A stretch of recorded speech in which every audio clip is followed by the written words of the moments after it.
before we get started with this video, I now sell merchandise. So if you're interested in buying a t-shirt or a mug, I have a link to my store in the description. I really appreciate anybody that purchases any one of my products. All right, guys, so we're back with another update of my 2023 breeding season, and I am expecting some eggs in the next few weeks. We'll start off with Tofu up here. I actually moved her up, and she's actually building eggs. I gotta really be careful with her because she is very food aggressive, but I can tell that she is starting to build eggs right here. She's getting thick, going through the ovulation process. And I'm feeding these guys. Let's see, this is a really good indicator. You can see how thick she is, especially compared to the end of the tip of her tail. And I'm feeding these guys every 4 days. All right. So she's definitely pregnant. And I bred her to my Arctic Conda het Mai Tai, who's also 50% het lavender. So I'm really hoping for some super Arctic stuff that's 50% het Mai Tai. Here's my Granite Jungle, and she is super, super thick. So I hopefully will have a bunch of my Lemon Ghost Outcross Woma babies this year that will be available to the public. And hopefully she double clutches for me this year. I was expecting her to double clutch last year, but I kind of started slacking on her feeding after she laid her first clutch of eggs. I was only feeding her like every 5 to 6 days. But this year, after she lays this first clutch, I'm going to continue feeding her every 4 days. But yeah, she's getting ready to burst. I'm just waiting for her to go into a pre-lay shed. Right, next we have this girl right here. This is Sassy, and I think she might be Gravid. She is thick. She's gained a lot of weight, and this is actually what she looked like last year before she started laying those eggs.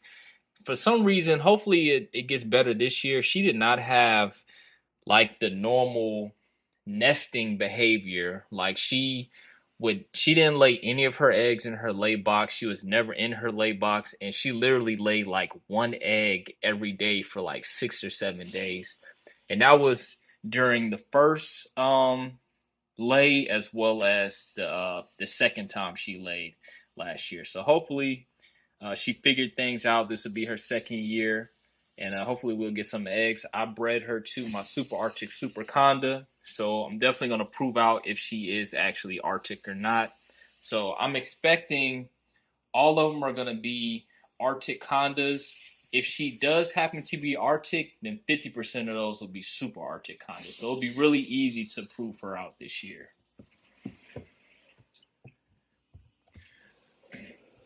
Then we have this girl here. This is my Eastern. She's currently in her hide, and I don't know. I don't think we'll be getting any Easterns this year because she is not eating. So when I took her out of brumation, she ate the first 2 times that I tried feeding her, and since then she has not eaten. She doesn't want any mice. I've tried scenting with sardines, tuna. Usually she doesn't like scent, but I tried that anyway. I even had a tree frog that I've had in my freezer for a few months. I've even tried feeding her that just to see if she'll grab onto it, and even scenting the mice. So I don't think she's Gravid. Even if my melanistic Eastern bred her, if she's not eating, I don't see how she's going to be able to develop any eggs. So I actually put her down here.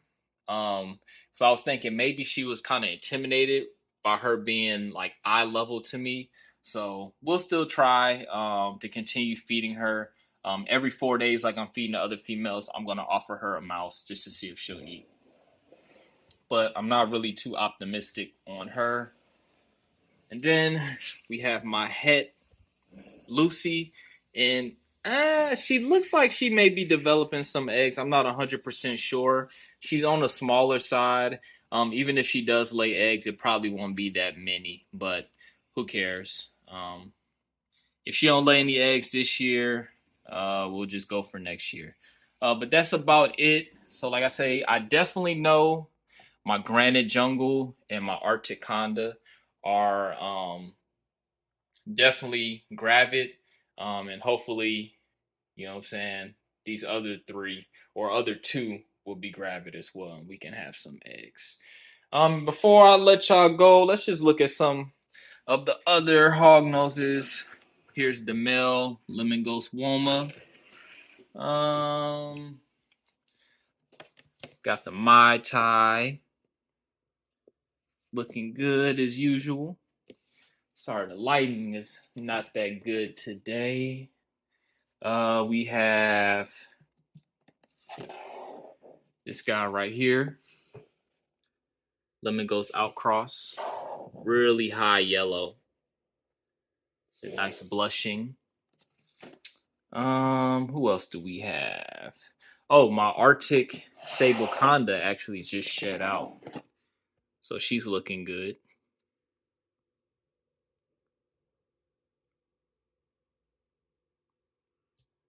And you know I gotta show y'all the Lemon Ghost stuff. And then my Lemon Ghost Woma, my pure one, actually upgraded her to a larger enclosure. The lighting is really screwing up the color of these guys. And then, let's see, you know I gotta show you my favorite holdbacks. This male right here, who will be eventually breeding that pure Lemon Ghost Woma female. And then my favorite snake of my collection, my female, my brown Lemon Ghost Woma. It's hard to really get. I cannot get her true color on camera, but she's doing really well. Haven't really decided what I'm going to breed her to whenever she's breeding age. But that's it with this video. Appreciate y'all for watching, and I'll see y'all for the next one. And I now have a Patreon account for those who want to support me even further.